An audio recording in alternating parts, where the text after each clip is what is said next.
Good evening. Approximately 2 weeks ago, my opponent, Alexis Lopez, stated that animal testing is ineffective for research and a waste of time and money. And that is false. It is false because animal models have been shown to work. Animal testing does take time, but there's a risk that is totally worth taking. And also, the animals that we test on are relevant to our genetic structure, which is a point that my client made that I am refuting as a current. My client opponent, why am I saying client? The opponent has been stating that animal models were ineffective for research.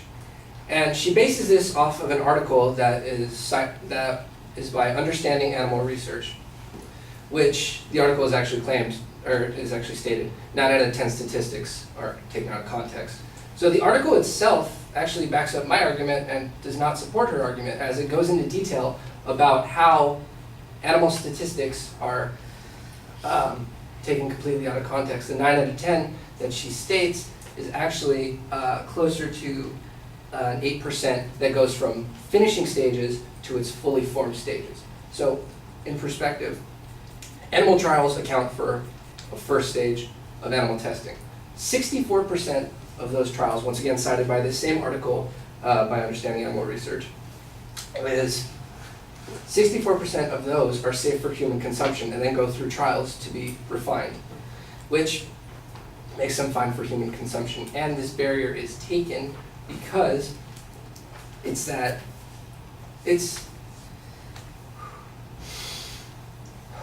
is a risk that we take for animal research so that we ourselves are safer. We ourselves as human beings, and we can give our people safe drugs. And so, my client states that it is a waste of time and money. Well, one could argue that if it takes too much time and money, the journey for the cure to cancer is a waste of time and money because there's inconclusive results and there's nothing so far, which is false. It's completely false.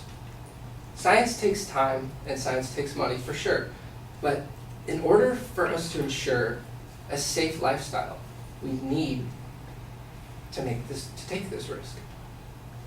And also, she brings up waste of money on a cost study that was just based by one institution. So I don't feel that it should be heavily relied on, as it only cites one. And finally, she states that animals have different body structure than humans, which is also false because traditionally in animal testing we use mice, and mice share 98% of human DNA, which means that they are so similar to our genetic code that they are very predisposed to the same diseases and such that humans are. And I cite that with an article, with a study done where they used sheep models for fracture treatment and osteoporosis in their shins, which is built in the same physiologically way to humans. So they are similar to us in reference to what we test them for. So it isn't a complete waste of time, so to speak. And I would also like to flesh out that this claim is similar to the first statement, and they are very, very similar, so it's very difficult to refute something twice. But rather, I feel that her argument would have been stronger if she had developed this point into her first statement and had a separate claim instead. So, in conclusion, animal testing works. It is worth the risk that we take. I believe it was Einstein who said you have to fail 10,000 times to learn success once. And it is used properly regarding physiology in animals in reference to humans. So it's used properly. Thank you.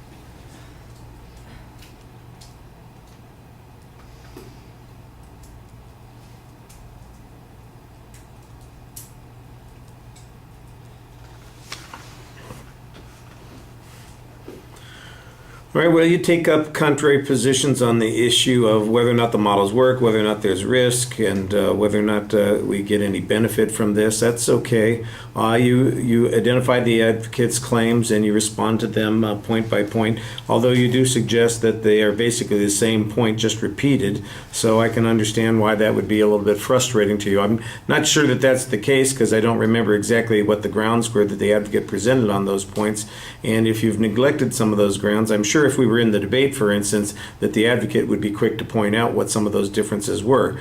I thought you had a good challenge to the evidence that's being presented where she argued, or the advocate, I guess, argued that 90% of the tests were useless, and you said that this is taken out of context. And I like the challenge that's taken out of context. You've got a following statistic that talks about how a number of these things are rated safe for human testing, and that's how they proceed. So I'm still not quite clear how the 9 out of 10 thing works, given the argument that you're making. However, I did appreciate that you put it into a different context and suggest that the real measurement is that this is a first step in the process and that we have multiple steps in the process, and at each step you're having to make decisions about what works, what doesn't work.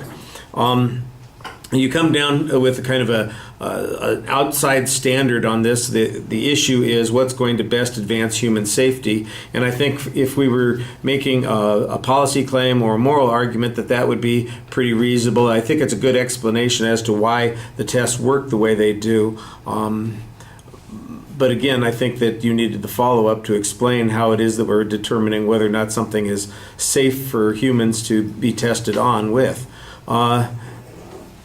The argument about whether or not a cure for cancer is worth the wait basically comes down to, well, it takes a long time and money to get there. That we don't have any demonstration that we have achieved anything as a result of animal research. Even a single example would be something that responds to the advocate's point here, and you don't have anything that fits that category. So although your argument might have some appeal to it, it doesn't have any grounds behind it. And then the argument on how the body type structures are the same, and you've got this one statistic that you start with, mice have 98% of the human DNA, and that's why we use them, because they're susceptible to human disease. And then the example that you give us is sheep, and I'm going, well, how did the sheep prove that point? That doesn't make any sense.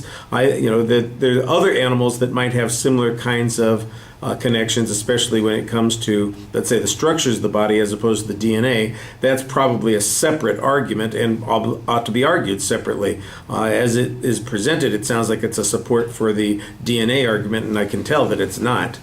All right.